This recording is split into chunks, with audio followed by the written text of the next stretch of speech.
మీ అందరికీ శ్రీరాములు వారి ఆశీస్సులు ఎల్లకాలం ఉండాలని ఆశిస్తూ శ్రీరామనవమి శుభాకాంక్షలు. మేమైతే ఇక్కడ క్విక్‌గా రెడీ అయ్యి ఇంట్లో రాములవారికి పూజ చేసుకొని కళ్యాణం కోసం టెంపుల్‌కైతే వచ్చేసాము. ఇక్కడ కళ్యాణం ఎలా జరిగిందో మీరే చూసేసేయండి.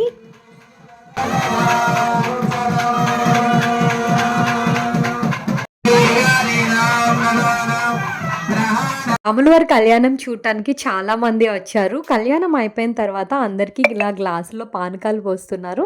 నేనైతే అక్కడ ఏం ఎండలండి బాబు! ఎండకి ఇంకా ఆగలేక ఒక గ్లాస్ పానకం అయితే లాగించేశాను.